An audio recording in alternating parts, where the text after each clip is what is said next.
The Sultan of Sokoto, His Eminence Sultan Muhammad Saad Abubakar III, CFR, I greet you, Sultan, sir.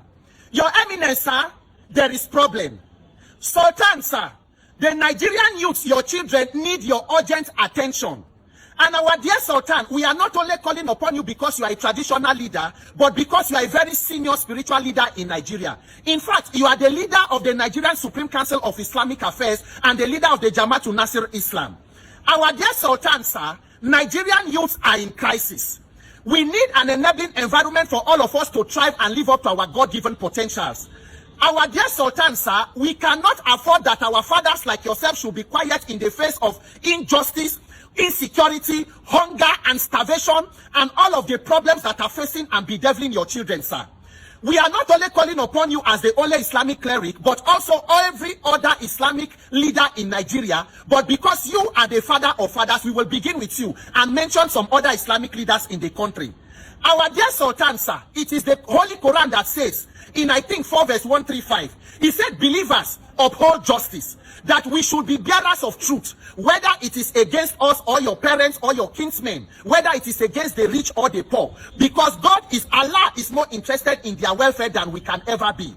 Our dear Sultan, sir, what kind of injustice creates the kind of hunger and poverty that is going on in Nigeria, and are we truly upholding justice as Islamic and religious leaders? What kind of justice and leadership brings about the kind of insecurity that have plagued the whole of the country?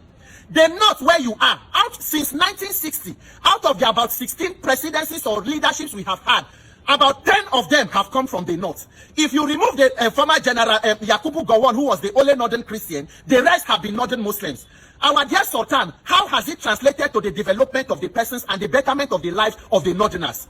How can we sit down and watch an entire region become the headquarters of insecurity, with all manner of groups, all forms of poverty, people living in multi-dimensional poverty, people living without access to drinking water in 2025? Out of the more than 20 million out of school children, the North alone accounts for more than 12 million of that number.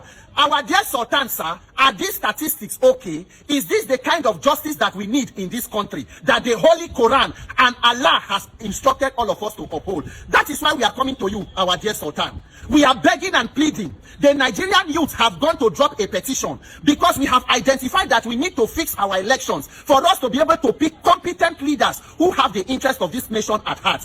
We have dropped one petition with the Senate President, one with the Honorable Speaker. We gave them 30 days countdown, which will end by 6th of June. Our dear Sultan, we do not need you to come out to join any protest. We only need you to lend your voice of support. We have placards that carry the inscription, "We support free and fair election in Nigeria." Our dear Sultan, I am on my knees begging you, sir. Just hold one of the placards and say you support free and fair election. Let the world and the leadership of Nigeria know that you truly stand for justice as a religious leader and as a father in this country. Our dear Sultan, please help us and hear our voice. Any Islamic leader you know, please tag them. Pardon my pronunciation for anyone that I may get wrongly. Every sector, every Islamic sect, whether Sunni Islam, Shia Islam, Sufism, Ahmadiyya, Nasfat, Ansaruddin, the Emir of Kanu, Your Royal Majesty Sanusi Lamido, Sheikh Dahiru Usman Bauchi, Sheikh Ibrahim Ibn Saleh Al-Husseini, Sheikh Ahmed Abubakar Gumi, Kabiru Gombe, Sheikh Aminu Ibrahim Daurawa, Sheikh Isaac Pantami, former Minister for Communication, Alhaji Muhyiddin Babawa Ajani Bello, Alhaji Abdullah Kimbode Gbadegeshi, Sheikh Muhyiddin Samo Hussein, the Chief Imam of Ofa, Sheikh Rufai Abdullah Isalati, Sheikh Adepoju Yusuf Olatunde, Honorable Dr. Abdulaziz Abdul Hakim, Sheikh Dr. Sulaiman Farouk Oniki Jikpa, Sheikh Dawood Abdul Majid, Alfa Nla, Dr. Abdul Razak Abdul Majid Alaro, Sheikh Mohammed Rabiu Adebayo, Sheikh Professor Ibrahim Makari Said, the Chief Imam of Abuja, Professor Lakin Akintola, Professor Ishaq Oloede, the Registrar for JAM and Secretary General of the Nigerian Council for Islamic Affairs, Sheikh Imam Abdurrahman Ahmad Olarewaju, Sheikh Dr. Nasir Kabara, Sheikh Mohammed Kar Bauchi, Honorable Justice Adam Abdullah Al Ilori, OON. I beg you in the name of God, every Islamic leader that you know, for those of you who are Muslims, Babawa, you people should help us. Stand up for the truth. That is what Islam is about. You say it is a religion of truth and justice and peace. We must move from just mere words to action. Are you in support of fake and rigged election? Rigged election is stealing and is injustice, and the Holy Quran rejects and forbids it. Why should our leaders keep quiet when that kind of injustice is taking place? Please join us and call for the reform of INEC and electoral reform. My name is Peter for Nigeria. Assalamu alaikum.